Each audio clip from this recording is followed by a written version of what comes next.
Welcome to Awake Us Now with Pastor Chris Dodge. Our programming is sponsored by Awake Us Now. And now here's Pastor Dodge with today's message. Well, let's pick up where we had left off last time. Verse 49, it says, "The rest said, 'Now leave him alone. Let's see if Elijah comes to save him.'" And what they're referring to is there was a Jewish tradition, and it was based on the words of the prophet Malachi, that before the great day of the Lord, the prophet Elijah would return.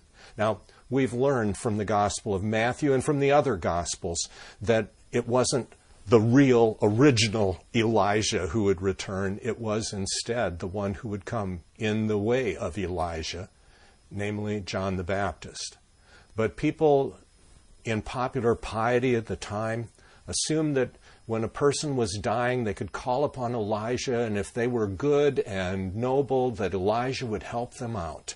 And that's what the crowd's waiting for. And so we read, "And when Jesus had cried out again in a loud voice, he gave up his spirit."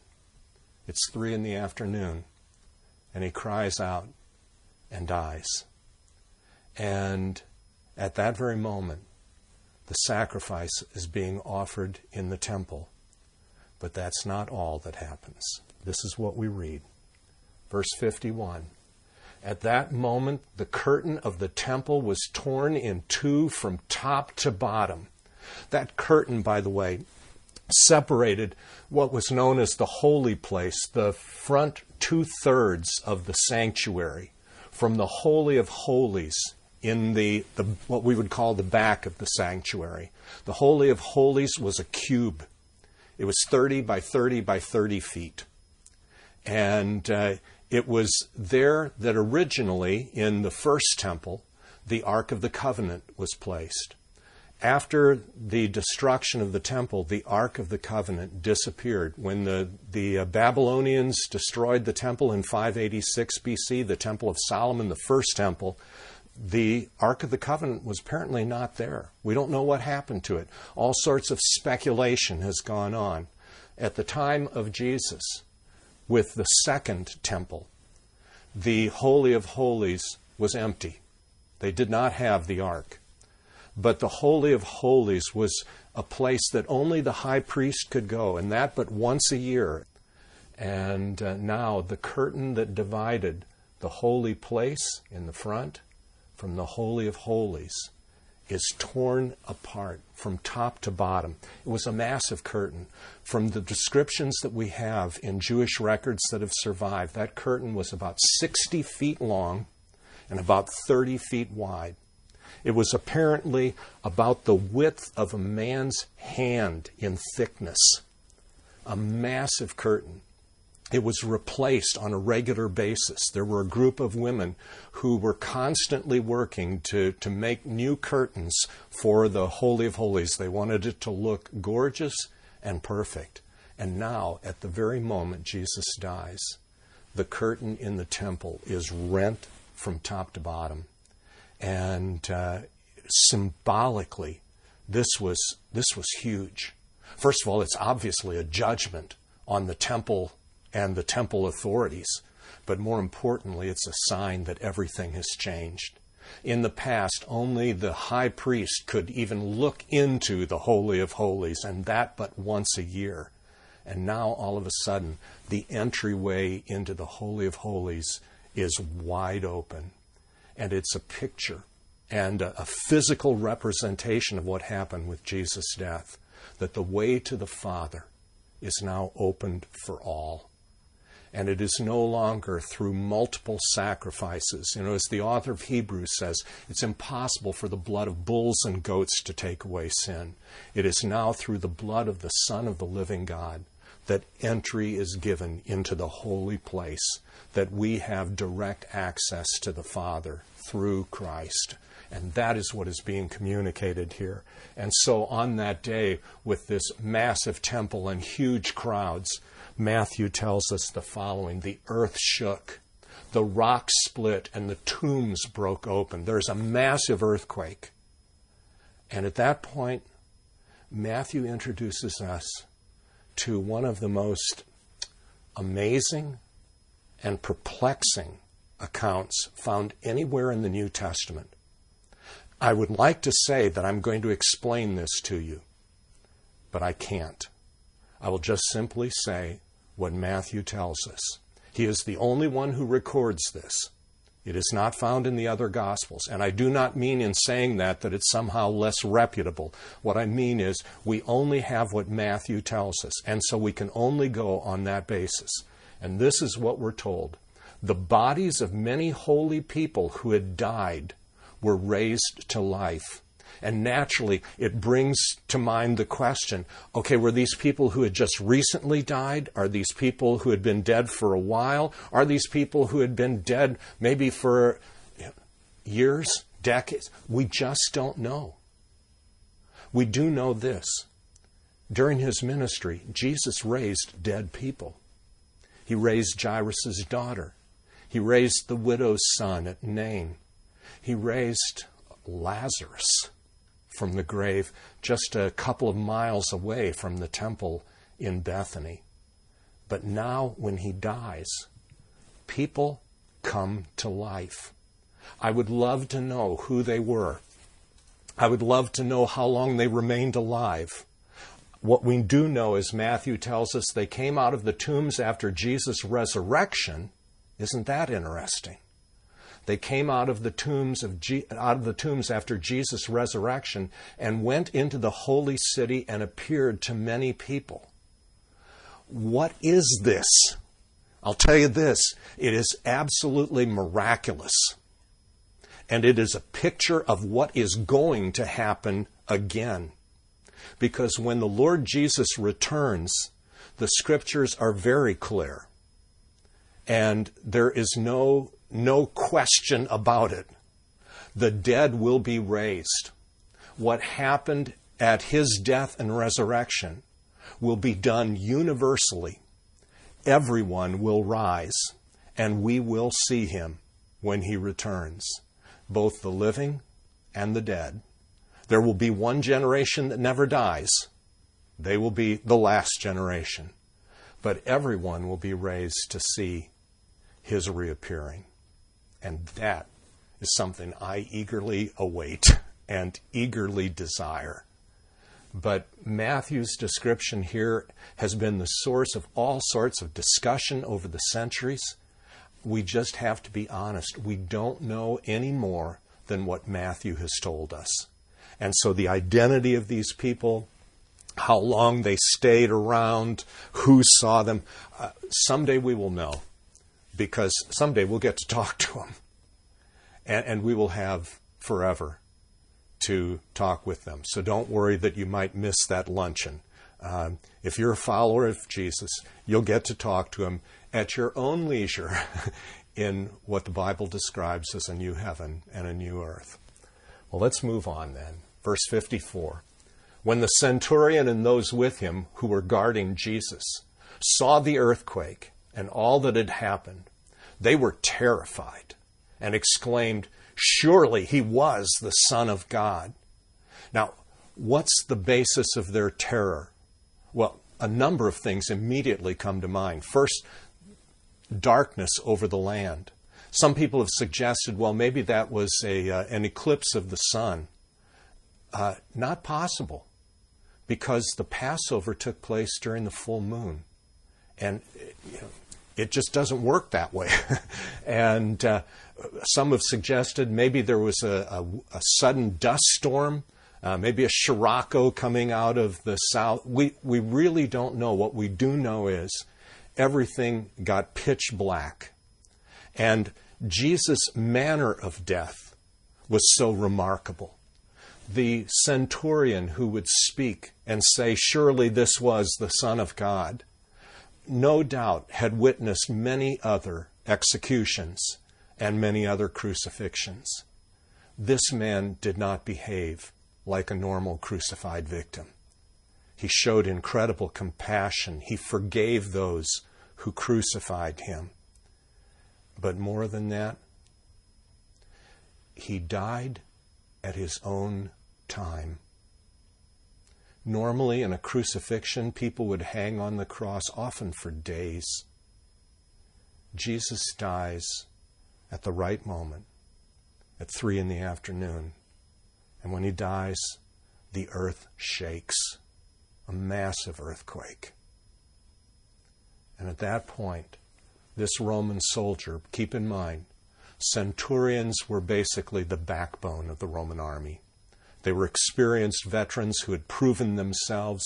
They were dependable. They were known to be heroic. They were known to be reliable. They were known to be competent. And this centurion, along with the rest of the guard, they are absolutely terrified by what they've seen. And the centurion speaks out, surely he was the Son of God. Matthew goes on. He tells us in verse 55, many women were there, watching from a distance. They had followed Jesus from Galilee to care for his needs. Among them were Mary Magdalene, Mary the mother of James and Joseph, and the mother of Zebedee's sons. Now we know from the other gospel writers, and specifically from the Gospel of John, that Mary the mother of Jesus was also there, and that Jesus spoke to his best friend John and told him to take care of her, to take her in, even as he would his own mother. These three women who are mentioned, Mary Magdalene plays a very prominent role at the time of the resurrection. So does Mary, the mother of James and Joseph. What we know of her is this. She is apparently the mother of one of Jesus' 12 disciples, the one known as James the Less, or as it's recorded in the Gospel of Matthew, chapter 10, verse 3. He is described as James, the son of Alphaeus. It appears that Mary and Alphaeus were married to one another. She is simply known both here and elsewhere in the Gospels as the other Mary, well known. And there is some evidence to suggest that Alphaeus, her husband, was actually a brother of none other than Joseph, the stepfather of Jesus. But that's for another story and another time, okay? Like next time we meet. Anyway. And finally, the mother of Zebedee's sons. That would be James and John, two of Jesus' closest disciples, along with Peter. They were the big three, if we can call them that. Her name we deduce from other references in the other Gospels. Her name apparently was Salome, and she, it appears, was the sister of Mary, the mother of Jesus. So these are some relatives. These are people who know him well, and they are nearby watching what's going on. I find it also interesting that Matthew mentions the women being there and watching from afar. The disciples are nowhere to be found, with the exception we know from the Gospel of John that John, Jesus' best friend, was there, but the others had apparently all fled. At this point now, we come to the burial of Jesus, as Matthew describes it. And Matthew gives us some very fascinating insights, both about Jesus' burial and also about the day of resurrection, including some insights that are not found elsewhere in the Gospels. And this is going to be really fascinating to explore together. So this is what we read, starting at verse 57. We're told, as evening approached, there came a rich man from Arimathea named Joseph, who had himself become a disciple of Jesus. He is apparently a member of the Jewish High Council, the Sanhedrin. Arimathea was a town about 20 miles or so to the north and west of Jerusalem. It is the place where the great prophet Samuel came from. And anyway, he comes to Pilate, and this is what we read, verse 58. Going to Pilate, he asked for Jesus' body, and Pilate ordered that it be given to him. Now, why would Pilate allow the body to be taken down? We know from records, and there are only a few of them, but records that have survived elsewhere in the empire, crucified victims were usually left on the cross long after they had died, and birds of prey would peck away at the remains. It was seen as basically as an open threat to anyone who would oppose Rome. This is what's going to happen to you. Among the Jewish people, however, it appears that bodies were not normally left on the cross.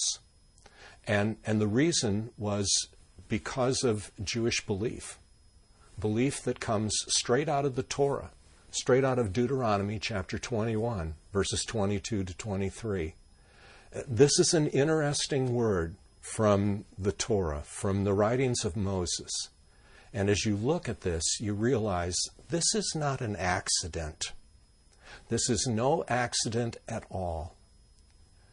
Before the events of the crucifixion took place, like 1,500 years before, God told Moses, here's what you are to do with any body that is hung on a tree.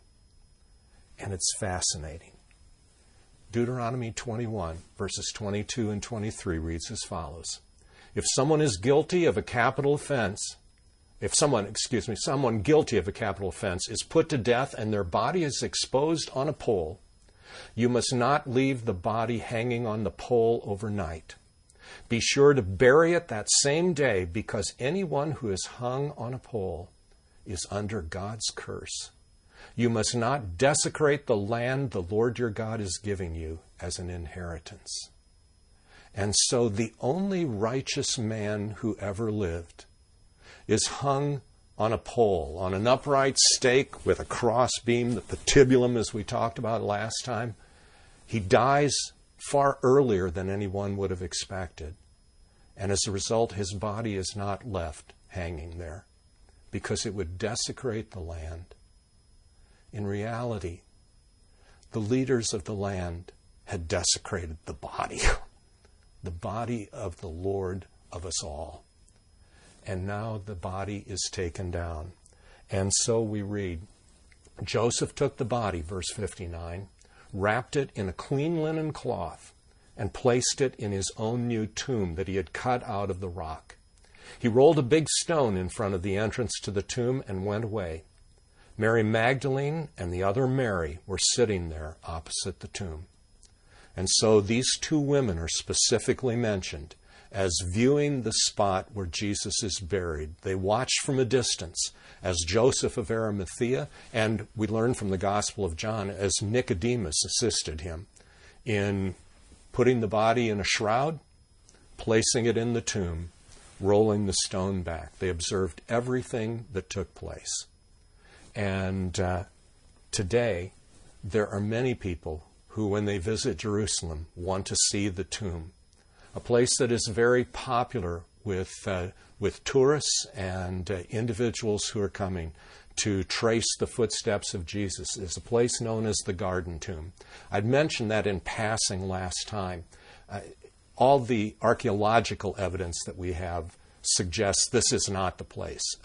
It dates way before the time of Jesus, multiple centuries. It had been used, and we're told in the Gospel that this was an unused tomb. It was the tomb Joseph of Arimathea had cut out for himself, and it had not been used before. In addition, the benches in this tomb are not of the type that were used during the first century. But it does give you an idea of what it may well have looked like, because today, as best we can tell on the basis of the archaeological evidence, the tomb of Jesus is located here in the Church of the Holy Sepulchre.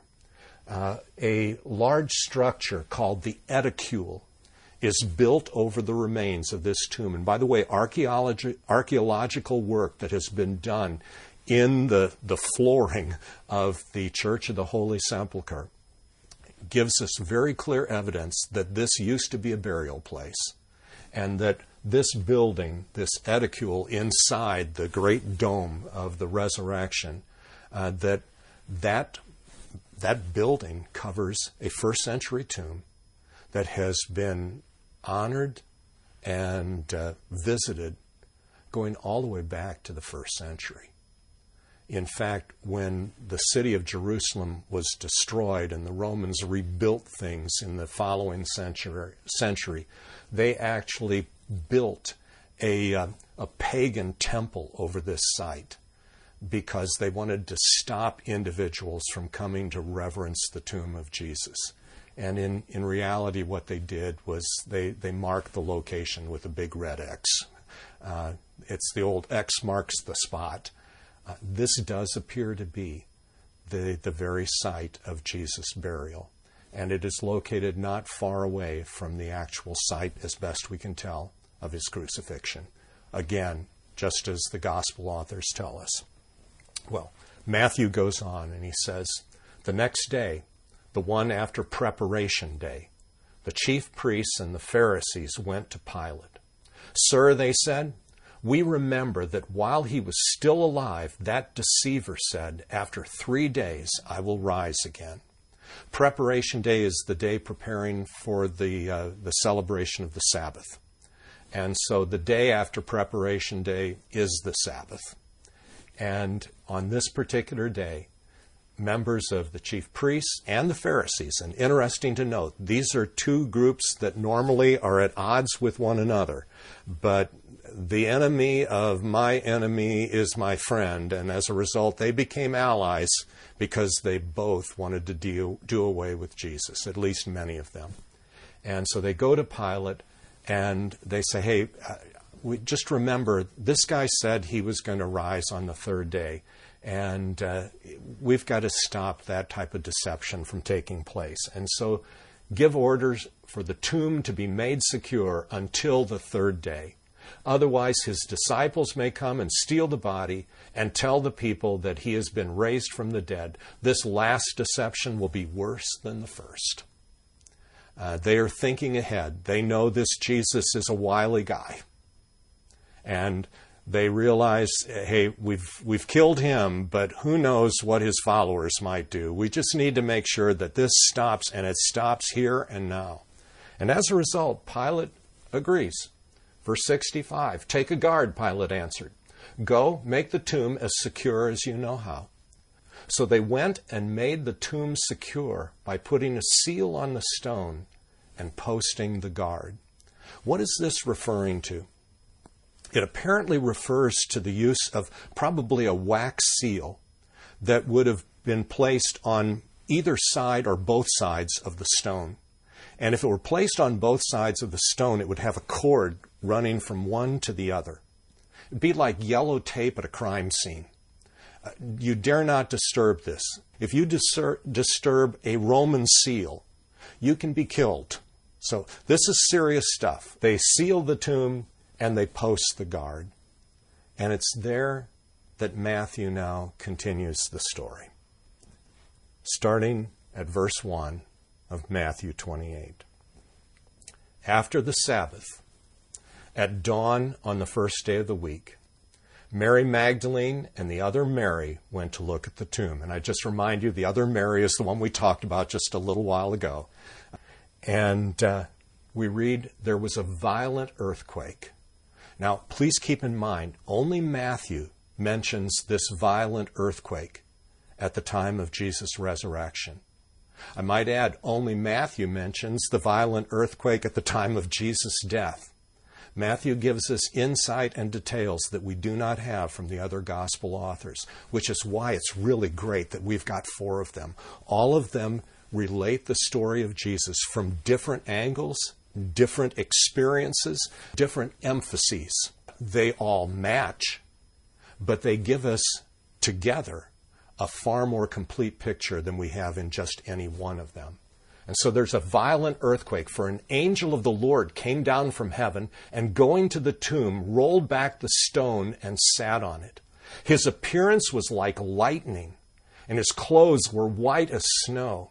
The guards were so afraid of him that they shook and became like dead men. And at this point, all the plans of human beings have come to an end, and God intervenes in a remarkable and powerful and awesome way. And as much as I'd like to go on, I think that's where we need to stop because our time is used up. Thanks so much for listening to Awake Us Now with Pastor Chris Dodge. Today's program was sponsored by Awake Us Now. We encourage you to learn more about God at our website, awakeusnow.com. And please come back and join us again next time.